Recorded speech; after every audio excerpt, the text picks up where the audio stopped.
안녕하세요. 언제까지 못할래 파이썬의 강의를 맡게 된 고지영입니다. 이번 두 번째 시간에는 파이썬 기초에 대해서 알아볼 텐데요. 첫 번째 변수 할당과 출력 함수부터 시작해서 마지막 라이브러리 설치 방법까지 알아보도록 하겠습니다. 네, 첫 번째 보시면 변수 할당 부분이 나와 있죠. 변수 할당은 A는 10 이런 경우를 의미합니다. A라는 메모리 공간에 10이라는 값을 넣어줬다는 것을 의미하겠죠. A라는 변수가 10이다 라고 지정하는 것을 의미합니다.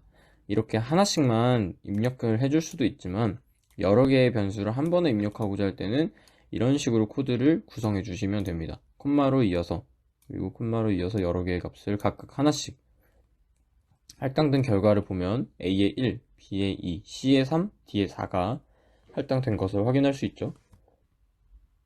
변수 할당할 때 주의할 점이 있는데, 가령 print라는 함수는 어떤 변수를, 어떤 값을 받아서 출력을 하는 역할을 가지고 있죠. 출력하는 기능을 가지고 있는 함수인데, 이 print라는 함수에 10이라는 값을 주게 되면 어떻게 될까요? 네, print는 더 이상 프린트 함수로서의 기능을 할 수가 없게 됩니다. 프린트라는 메모리 공간에 원래 가지고 있던 함수로서의 그런 코드들이 모두 날아가고 그 자리에 10이라는 값으로 매겨지는 것이기 때문에 더 이상 프린트라는 함수로서의 기능이 없게 되겠죠. 그래서 변수 할당할 때 주의할 점은 함수의 이름을 피해서 변수를 할당해야 된다는 점 주의하시기 바랍니다. 다음은 출력 함수에 대해서 간단하게 알아보도록 하겠습니다. 방금 말씀드렸던 것처럼 이렇게 여러 가지 값을 받아서 출력을 할 수 있는 이런 함수의 역할을 합니다.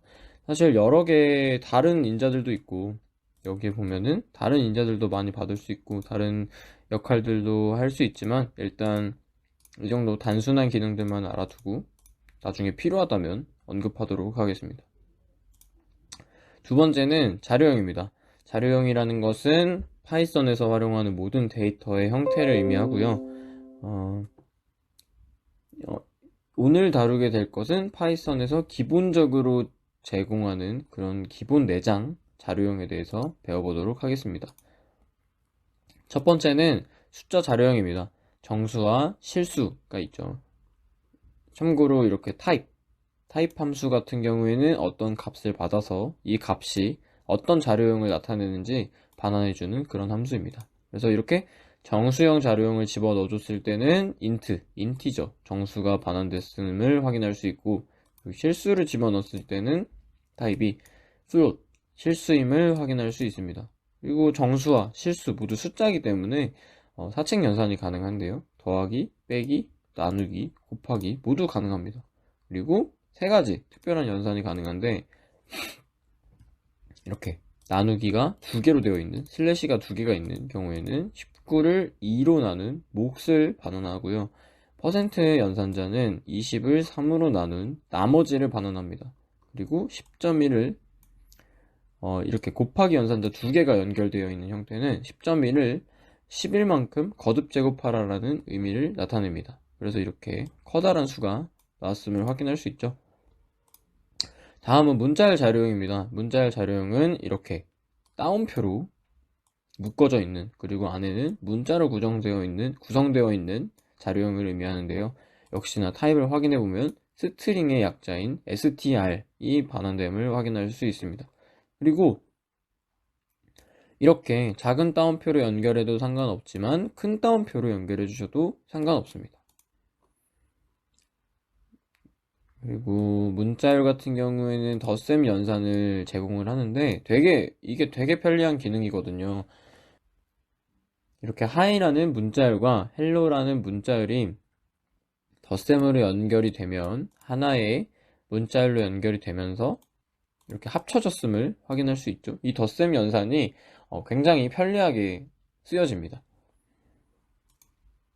그리고 여기 보시면 Let's go 라는 문자열이 있죠. 이 문자열 내에서 이렇게 따옴표가 있을 때가 있어요. 작은 따옴표가 있을 때. 그럴 때는 컴퓨터는 이를 구분할 수 없기 때문에 이럴 때는 양옆을 큰 따옴표로 구분지어서 적어주는 게 좋습니다. 다음은 불자룡입니다. 불자룡은 처음 들어보는 걸 수도 있지만 결국엔 뭐 간단하게 얘기하면 참과 거짓을 얘기해주는 그런 자료형입니다. true, 실제로 true와 false라는 이런 자료들이 데이터가 이런 값이 존재하고요. 타입을 반환을 해보면 불 이렇게 나와 있음을 확인할 수 있습니다. 참고로 이 int라는 함수는 어떤 값을 받아서 얘를 정수화 시켜달라는 명령문인데, 이 명령문에 true를 집어넣으면 1이 나오고 false를 집어넣으면 0이 나옴을 확인할 수 있습니다. 저희가 어떤 통계 조사를 할 때 yes에 해당되는 건 1, no에 해당되는 건 0 이렇게 적는 거랑 같은 맥락이겠죠. 다음은 집합 자료형입니다. 이렇게 set으로 구성되어 있는데 수학책에서 본 것처럼 똑같이 중괄호로 이렇게 연결되어 있는 걸 확인할 수 있습니다. 이 안에 성분으로는 정수가 나와도 상관없고 이렇게 실수가 들어와도 상관없고 문자열이 들어와도 상관없고 불자료형이 나와도 상관이 없습니다. 근데 여기 보시면 좀 신기한 점이 있죠. 이렇게 여러 가지 값을 넣는데도 이만큼의 값만 반환을 하고 있습니다. 이게 무슨 뜻인지 아시겠나요? 네, 집합은 중복을 허용하지 않습니다. 그래서 여기서 1이 3개가 있는데도 1이 하나가 되었고 2가 2개가 있는데도 2가 하나가 되었죠. 이게 무슨 뜻이냐면 어떻게 쓰이냐면 이렇게 엄청나게 여러 가지 값을 받았는데 내가 여기서 유니크한 값들만 보고 싶다. 그럴 때 set을 씁니다. 되게 신기하죠? 다음으로 넘어가겠습니다. 튜플 자료형에 대해서 알아보도록 하겠습니다. A가 1, 2, 3 이렇게 형태 자체는 소괄호로 묶어져 있는 이런 형태이고요. 역시나 위에 집합처럼 똑같이 어느 자료형이 들어와도 상관이 없습니다. 이렇게 튜플 내에 튜플이 들어와도 상관없고요. 그리고 튜플 내에 셋이 들어와도 상관없습니다. 어느 자료형이 들어와도 상관없습니다. 그리고 얘는 집합과는 다르게 중복이 일어나더라도 있는 그대로 받아들이기 때문에 그냥 이대로 받아들인다고 보시면 되겠습니다. 그리고 간단히 얘기하면 튜플은 아래 리스트에서도 설명하겠지만 튜플은 이 자료의 수정이 불가능합니다. 이 1, 2, 3, 하하, 2, 2, 1, 2, 3 이것들이 모두 죽을 때까지 할당되는 순간에는 바뀌지 않습니다. 다음은 리스트 자료형입니다. 리스트 자료형은 데이터 분석을 할 때 데이터 프레임을 다루게 될 때 엄청 활발하게 쓰이는 그런 자료형이기 때문에 조금 더 깊게 다뤄보도록 하겠습니다. 리스트 같은 경우에는 이런 식으로 생겼습니다. 이런 식으로 생겼는데요. 이렇게 대괄호로 묶어져 있는 형태로 생겼고, 그리고 여기 안에 들어있는 이런 성분들도 역시나 어느 자료형이든 넣어도 상관없어요. 근데 이제 리스트에는 이런 기능들이 있는데, 예를 들어서 ls1에 7부터 뭐 92까지 이렇게 5개의 원소를 집어넣습니다. 근데 그럴 때 7이라는 값이 가장 앞에 있죠. 가장 앞에 있으면 여기가 0이라는 위치 번호를 부여를 받습니다. 0으로 시작해서 여기가 1, 그리고 여기가 2, 여기가 3, 여기가 4라는 번호를 가지게 되죠. 그리고 맨 뒤에 있죠. 92라는 수가. 92라는 수가 맨 뒤에 있는데 그 맨 뒤에 있는 수도 숫자를 부여받습니다. 위치 번호가 얘는 마이너스 1을 가지고요. 그럼 마이너스 1부터 세게 되면 마이너스 2, 마이너스 3, 마이너스 4, 마이너스 5라는 위치 번호를 부여받습니다. 여기서 이 위치 번호들을 인덱스라고 얘기를 하는데요. 인덱스를 통해서 어떤 원소들을 하나씩 불러오는 행위를 인덱싱이라고 얘기합니다. 인덱싱이라고 부르고, 그리고 어떤 인덱스의 범위를 통해서 여러 개의 값을 가져오는 행위를 슬라이싱이라고 합니다. 네, 한번 인덱싱과 슬라이싱에 대해 예시를 볼게요. 여기 ls2를 보면 이렇게 0번째, 1번째, 2번째 원소를 가져오라는 이런 명령문이 됩니다. 이렇게 대괄호로 묶어져 있고 이 안에 인덱스 번호를 넣어주면 되겠죠. 그리고 여기서 ls1에서 0 이렇게 집어 넣어주면 0번째 원소를 가져와라, 가져오겠다, 이 값이 곧 이 값이다 라는 걸 말하겠죠. 그리고 이것은 마이너스 1에서 마이너스 1번째, 마이너스 2번째, 마이너스 3번째 값을 가져오기 때문에 71이 반환이 되게 됩니다. 마이너스 2 또한 56이 나오게 되겠죠. 그리고 여기서는 ls1이라는 값을 수정을 할 수가 있어요. ls1이라는 값에 대해서 이 값을 30배를 하겠다, 이런 명령문을 진행을 하게 되면 실제로 첫 번째 자리에 있던 이 28이었던 수가 여기 와서는 840이 됐음을 확인할 수 있죠. 다음은 슬라이싱입니다. 슬라이싱은 기존의 인덱싱 문법과 같지만 이렇게 사이에 콜론이 들어가게 됩니다. 이게 어떤 것을 의미하냐면 이건 1보다 크거나 같고 3보다 작은 인덱스를 가져옴을 의미합니다. 그럼 여기서는 1과 2를 가져온다는 얘기겠죠. 1과 2에 해당하는 인덱스를 가져온다는 얘기겠죠. 간단하게 말해서 이 뒤에 값은 들어가지 않는다고 생각하면 됩니다. 그래서 첫 번째와 1번째 인덱스와 인덱스 값과 2번째 인덱스에 해당하는 값을 가져온다고 생각하시면 됩니다. 무슨 말인지 아시겠죠? 그럼 이 경우는 어떻게 될까요? 1번째 인덱스와 5번째 인덱스 전까지, 그래서 1번째 인덱스부터 2, 3, 4번째 인덱스까지 가져오게 되겠죠. 이렇게 가져오면 됩니다. 그리고 이 뜻은 뭘까요? 인자가 비어있네요. 이 뜻은 뭘까요? 네, 이 1번째 인덱스부터 끝까지 가져온다는 것을 의미합니다. 그래서 실제로 해보면 840이라는 1번째 인덱스부터 가장 끝까지 모든 원소를 다 가져왔음을 알 수 있죠. 얘는 뭘까요? 얘는 3번째 인덱스 전까지죠. 전까지 모든 원소를 가져오는 것을 의미합니다.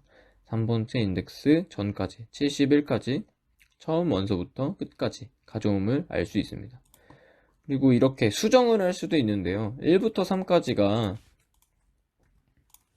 ls1, 1, 3이 무엇을 의미할까요? 840과 71 두 개의 값을 가지고 있죠. 이렇게 는 1, 2를 하는 건 뭘까요? 변수 할당을 해주는 겁니다. 이 840과 71이라는 자리를 1과 2로 각각 바꿔주는 것을 의미하고 있겠죠. 이 행위를 해주고 나면 ls1을 검사해보면 이렇게 첫 번째 자리와 1번째 자리와 2번째 자리가 모두 1과 2로 값이 바뀌었음을 확인할 수 있습니다. 그리고 아까 말씀드렸다시피 이렇게 리스트형은 여러가지 자료형이 모두 들어갈 수 있습니다. 튜플이 들어가도 되고요, 리스트 안에 리스트가 들어가도 상관없고요, 셋이 들어가도 상관없고, 불 들어가도 상관없고, 정수, 실수 모두 상관없습니다. 네, 이제 자주 쓰는 기능들에 대해서 알아보도록 할 텐데, 여기서도 더하기 연산이 되게 유용하게 사용할 수 있습니다. 이렇게 두 개의 리스트를 만들었을 때 덧셈 연산을 사용하게 되면 더 커진 하나의 리스트로 합쳐진 걸 확인할 수 있고요. 그리고 네, 그렇게 확인할 수 있고요. 이렇게 리스트를 다시 한번 만들어 볼게요. 리스트를 이렇게 만들어 보면 1, 2, 3, 4의 원소들을 만들고 나서 어펜드 함수를 사용하게 되면 어떻게 될까요? 이렇게 10이라는 어떤 값을 받아서 .append로 함수를 연결시켜 주게 되면, 이렇게 구동을 하게 되면 ls가 이렇게 맨 뒤에 10이라는 원소가 새로 추가됐음을 확인할 수 있죠. 10이라는 원소가 새로 추가됐음을 확인할 수 있고, 그리고 만약 추석을 추가하게 되면 어떻게 될까요? 이렇게 추석이 가장 뒤에 추가됐음을 확인할 수 있죠. 그리고 다시 한번 하면 추석이 한번 더 추가됐음을 확인할 수 있죠. 그리고 팝이라는 함수는 이 append라는 함수와 정확히 반대의 역할을 하게 되는 그런 함수입니다.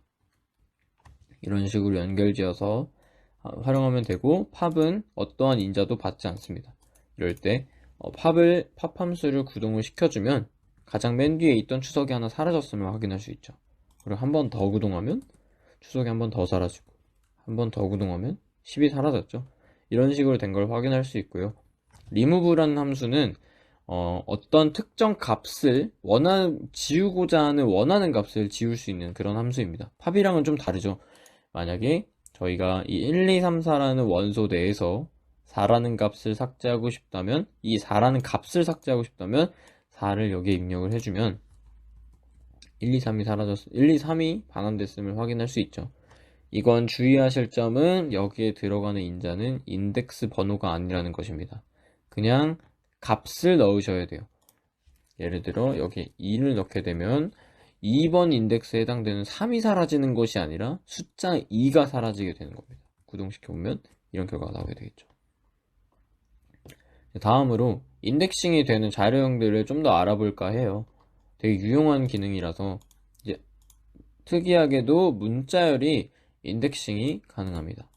아마 파이썬에서만 되는 걸로 알고 있는데 이렇게 하이라는 것을 할당을 해주고 하이 0에서는 안이라는 문자가 반환이 되죠. 첫 글자가 가져와진다는 걸 알 수 있습니다. 그리고 여기서 슬라이싱도 가능한데요. 슬라이싱은 이 2부터 끝까지 슬라이싱을 해보면 이렇게 공백부터 끝까지 다 가져온다는 걸 알 수 있죠. 이렇게 인덱싱이 되기도 하고요. 튜플 같은 경우에도 인덱싱이 됩니다. 이렇게 튜플을 만들고 그리고 나서 인덱싱을 해주면 똑같이 1번 인덱스에 해당됐던 2가 반환됨을 알 수 있죠. 그리고 여기서는 슬라이싱도 물론 가능하고요. 근데 튜플에서는 아까 말씀드렸다시피 값의 수정이 불가능합니다. 아까 리스트에서는 값의 수정이 가능했었죠. 그래서 뭐 28이라는 수를 30배에서 값을 넣기도 했고 이렇게 나왔었는데 여기서는 튜플에서는 값의 수정이 불가능합니다. 실제로 1번 인덱스에 해당되는 값을 30배를 한번 해보고 싶었는데 구동을 하고 나면 오류가 나게 됩니다. 튜플은 더 이상 값의 할당을 제공하지 않는다. 튜플은 고정적이기 때문에 움직이지 않습니다. 잠깐 끊었다가 딕셔너리 자료형부터 다시 시작하도록 하겠습니다. 네, 이어서 한번 딕셔너리 자료형에 대해서 알아보도록 하겠습니다. 딕셔너리 자료형은 기존의 자료형들이랑 좀 차이가 있는데 딕셔너리 자료형은 키값과 밸류의 값으로 구성된 자료형입니다. 이렇게 아래에서 보시는 것처럼 set과 똑같이 중괄호를 사용하긴 하는데 이렇게 이걸 키값이라고 부르고 콜론을 기준으로 얘를 키값이라고 부르고 이 뒤에 있는 값들을 value라고 불러요. 키값과 밸류 값의 한 쌍으로 구성된 자료형을 딕셔너리라고 얘기합니다. 밸류 값 요 자리에는 지금 리스트 하나가 들어가 있죠. 근데 이 리스트가 아니라 그냥 문자열이 하나 와도 상관없고 정수가 와도 상관없고 실수가 와도 아무 상관이 없습니다. 그리고 하지만 키값에 대해서는 좀 주의를 해야 될 게 키값에서는 튜플이나 리스트와 같은 이렇게 주머니 같은 자료형들을 집어넣게 되면 오류가 나니까 조심해 주시기 바랍니다. 웬만하면 문자열과 정수, 실수 이런 것들이 들어간다고 보시면 될 것 같아요. 딕셔너리에는 키값과 밸류 값이 있으니까 키값으로도 접근할 수 있고 밸류 값으로도 접근할 수 있어요. 어떻게 하냐면 딕셔너리에서 keys라는 함수를 적용하게 되면 키값이 어떤 것들인지 반환을 받을 수 있고요. 그리고 밸류 값을 보기 위해서는 이렇게 values라는 함수를 적용을 해주면 각 키값들의 어떤 밸류들을 가지고 있는지 이렇게 두 개의 인자를 반환을 하면 확인할 수 있죠. 실제로 여기에 토끼반에는 하나의 리스트가 있었고 거북이반이라는 키값에는 이렇게 하나의 튜플이 있었죠. 이 하나의 인자들이 모두 반환이 되게 됩니다. 그리고 키값과 밸류 값을 한 번에 받아들이고 싶기도 하겠죠. 그럴 때는 items라는 함수를 사용해서 이렇게 키값과 이렇게 밸류 값을 한 번에 반환할 수 있는 이런 함수가 있습니다. 그리고 새로운 딕셔너리에서 새로운 자료를 추가하기 위해서는 이렇게 새로운 키 이름을 입력해주고 기존에 있던 딕셔너리에 밸류 값을 넣어주면 됩니다. 여기서도 새로 질경이반이라는 새로운 키 값을 입력해주고 그리고 뒤에는 거기에 들어가는 새로운 밸류 값들을 집어 넣어주면 이렇게 가장 마지막에 고지형이라는 리스트에 새로운 밸류가 추가된 것을 확인할 수 있겠죠. 그리고 기존 자료를 제거할 수 있는 방법도 있는데 이럴 땐 그 딜리트라고 부르죠. 딜리트의 약자인 del 대를 사용하게 됩니다. 대에서 지우고자 하는 그 키 값을 입력하게 되면 이렇게 딕셔너리를 봐보면 기존에 질경위반에 있던 그 자료들이 사라진 것을 확인할 수 있죠. 그리고 추가적으로 말씀드리자면 딕셔너리 자료형 같은 경우에는 인덱싱이 불가능합니다. 이렇게 인덱싱을 하려고 해보면 오류가 나죠. 사전에는 인덱스가 없습니다. 토끼반과 거북이반 사이에는 순서가 없어요. 순서 개념이 없고 그냥 이렇게 나열됐을 뿐이지 딕셔너리 다르게 보면은 거북이반이 먼저 있고 토끼반이 뒤에 있을 수도 있어요. 그 순서는 아무런 상관이 없습니다. 결국에는 키값과 밸류 값으로만 호출이 된다는 점 알고 계시기 바랍니다. 그 다음은 조건문과 반복문입니다. 조건문에 대해서는 if문만 다룰 예정이고요. 반복문에 대해서는 for문만 다뤄볼 예정입니다. 조건문 같은 경우에는 if 만약에 뭐뭐 했더라면 이런 거죠. 그래서 if문 다음에는 if 다음에 이런 조건절이 나옵니다. 이런 조건이 성립하게 된다면 그리고 콜론으로 여기를 닫아주고요. 그 다음에 이렇게 와 5보다 크네 라는 이 조건을 만족했을 경우에 이 명령문을 취해라 이런 소리입니다. A가 실제로 10의 값을 가지고 있는데 근데 문장이 틀렸네요. 이렇게 돼야겠죠. A가 10이라는 값을 가지고 있는데 A가 5보다 큰 조건을 만족한다면 실제로 만족하죠. 10의 값을 가지기 때문에 그럴 때 5보다 크네 라는 문장을 반환해라 이런 의미인데 이렇게 와 5보다 크네 라는 값이 나오게 되겠죠. 그리고 참고하셔야 될 건 이런 것도 있죠. 이 연산자를 일단 알고 갑시다. 1이 1과 같냐 다르냐를 물으는 연산자입니다. 이거 이퀄 연산자를 두 개를 연달아 적어주면 되는데요. 이러면 불자료형이 반환이 되게 됩니다. 이것 또한 if문에 사용할 수 있어요. if a가 3이라면 3과 같다면 프린트 a는 3입니다 라고 나오겠죠. 하지만 실행해보면 나오지 않습니다. 왜냐하면 if문에서 이 조건을 만족시키지 않았기 때문에 이 명령문을 시행하지 않습니다. 참고로 1과 이건 같다라는 의미잖아요. 같지 않다라는 명령문은 이렇게 느낌표 등호를 써주면 됩니다. 그렇게 되면 false가 반환이 되겠죠. 실제로는 같기 때문에. 네, 다음 문장으로 넘어가도록 하겠습니다. 지금 여기 보시면 위에는 if문만을 사용했는데 여기는 새로운 말들이 나오고 있죠. elif라는 말이랑 else라는 말이 나오고 있습니다. 이것의 의미를 아셔야 되는데 이 원래는 이렇게 if를 사용하셔도 사실은 상관이 없어요. 사실은 상관이 없지만 elif의 장점은 기존의 if문만을 사용했을 때는 얘를 구동시켰을 때 조건이 만족했음에도 불구하고 이 아래에 있는 조건문과 이 아래에 있는 조건문이 모두 구동이 되게 됩니다. 그래서 세 번의 검사를 모두 하겠죠. 다만 elif를 사용하는 경우에는 좀 달라요. if문의 조건문이 만족하게 되면 이 다음 코드들은 구동되지 않습니다. 바로 생략이 된다는 얘기죠. 생략이 된다는 얘기고 이렇게 만약에 여기서 조건이 부합하지 않는다면 그때 elif로 들어가게 되고요. 만약에 여기서 성립을 하게 된다면 여기 아래 있는 elif는 돌아가지 않습니다. 이렇게 elif는 이렇게 딱 조건에 맞을 때만 위에서 조건에 맞지 않을 때만 자기가 돌아가는 거기 때문에 코드를 실행시켰을 때 좀 더 효율적으로 코드가 실행될 수 있겠죠. 그리고 else 같은 경우에는 이 위에 있는 모든 조건들이 성립하지 않았을 때 구동되는 부분입니다. 아시겠죠? 뭐 이렇게 어떤 수도 이 조건에 모두 부합하지 않을 때 이 명령문이 반환이 되게 되겠죠. 그런 식으로 지금 여기서 구동하면 결과가 어떻게 될까요? 20보다 크다. b가 20입니다. b가 20일 때 30보다 크지 않죠. 이 조건에 부합하지 않기 때문에 아래로 내려갑니다. 근데 여기 elif에서 b가 15보다 크다는 조건에 부합을 하기 때문에 여기를 만족하게 됐고요. 그리고 elif는 위에서 조건이 만족하면 더 이상 구동이 되지 않기 때문에 이 코드는 구동이 되지 않습니다.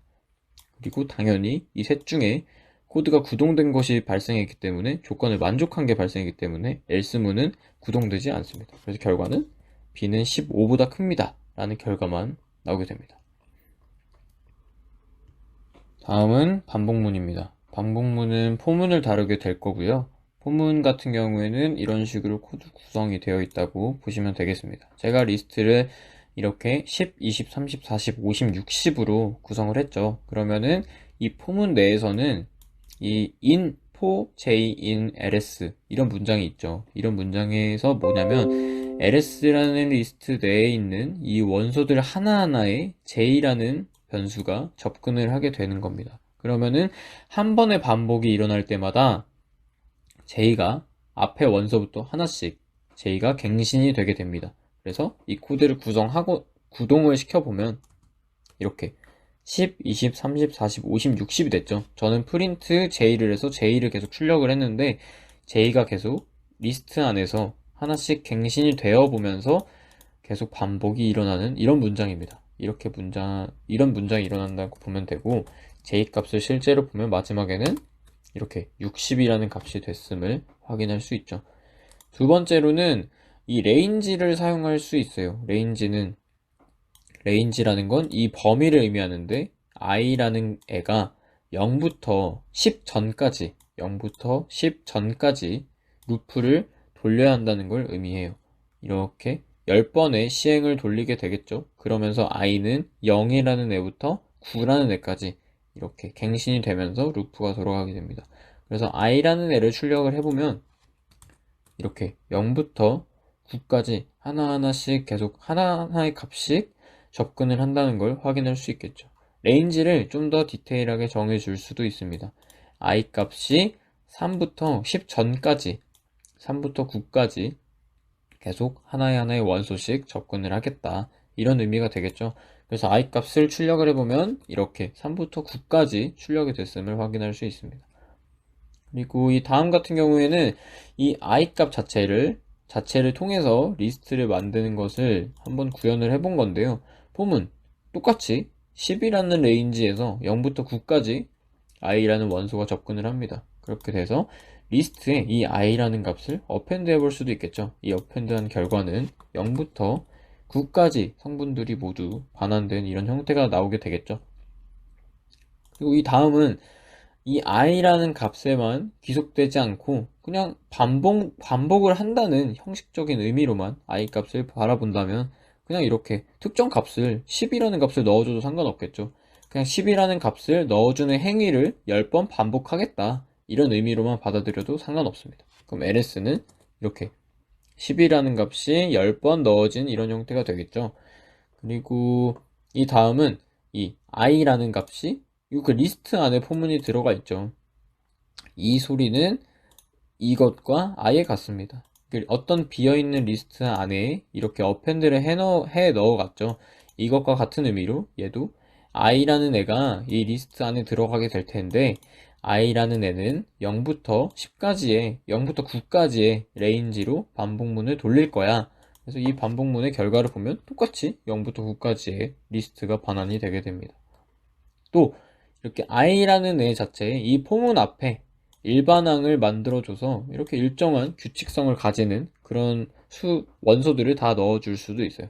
이것 같은 경우에는 i라는 애의 범위는 0부터 9까지인데 i의 3배를 하고 2를 더해서 넣어줘 라는 명령문이 되겠죠. 그렇게 된다면 이렇게 첫째 항이 2고 공차가 3인 그런 등차수열 형태 이런 10개의 원소의 리스트가 반환됨을 확인할 수 있습니다.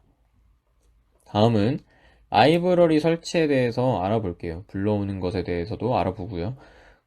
여기서 보면 라이브러리를 계속 전부터 언급을 드렸는데 뒷시간에서 배우게 될 판다스 이런 것들이 있죠. 그리고 넘파이 이런 거 들어보셨을 수도 있는데 다 뭐 수의 연산을 돕는 그런 도구의 모음이라고 보시면 될 것 같고요.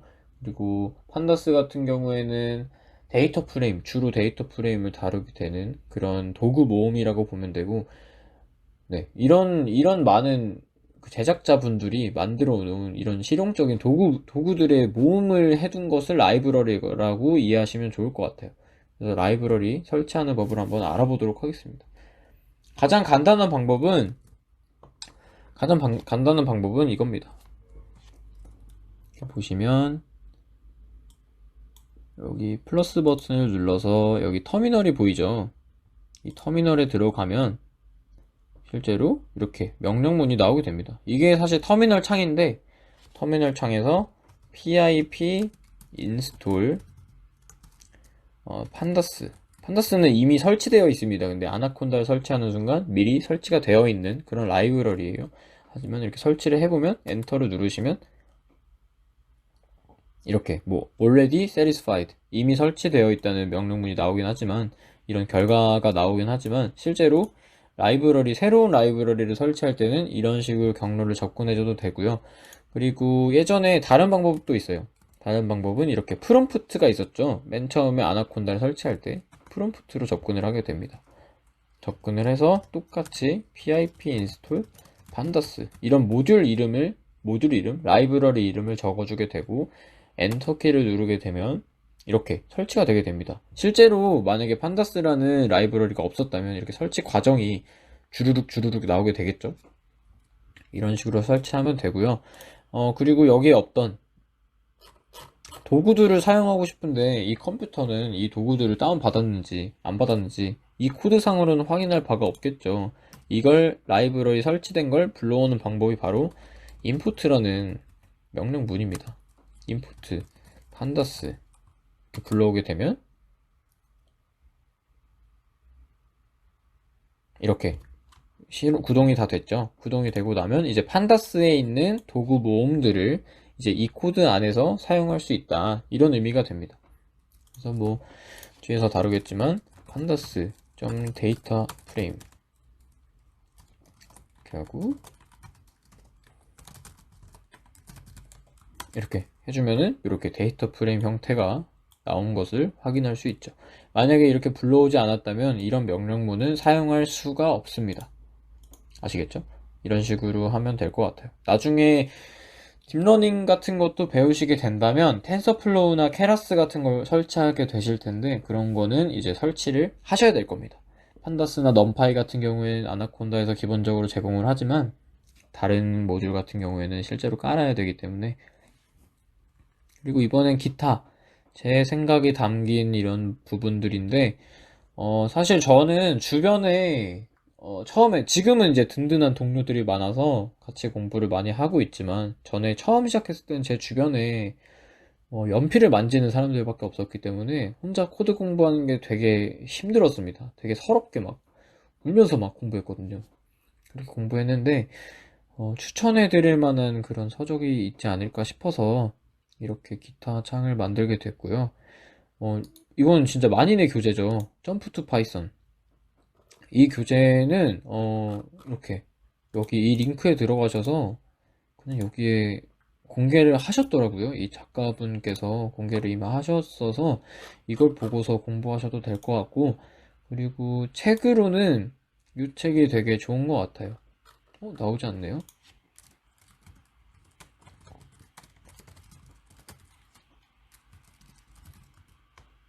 이 책입니다. 이 책을 보고 파이썬을 처음 접하셔도 괜찮을 것 같은 게, 왜냐하면 이 링크를 들어가게 되면 이렇게 틀진 않겠습니다. 이렇게 이 저자분께서 제작하신 이런 강의들이 되게 많아요. 그래서 이런 거 보면서 처음 딱 적응하셔도 될 것 같고, 네, 그럴 것 같습니다. 그리고 이렇게 파이썬을 공부하시면서 코드를 잘못 쳤을 수도 있는데, 코드를 잘못하면 이렇게 오류가 나게 되겠죠. 이렇게 오류가 나게 되면 보통 얘를 복사해서 구글에 검색하곤 합니다. 검색하게 되면 뭐 이런 오류들을 발견할 수 있는데, 오류들을 가장 잘 나와 있는, 설명되어 있는 그런 포털이 바로 이 스택 오버플로우라는 사이트입니다. 여기 올려놨는데, 스택 오버플로우라는 사이트에 들어가서 여기서 오류를 여기서 검색해도 상관없어요. 검색하면 무조건 저희가 겪고 있는 이런 오류들은 워낙 많은 사람들이 올려놨기 때문에 웬만하면 다 해결할 수 있으실 겁니다. 네, 지금까지 파이썬 기초 강의였고요. 다음 강의로 찾아뵙도록 하겠습니다.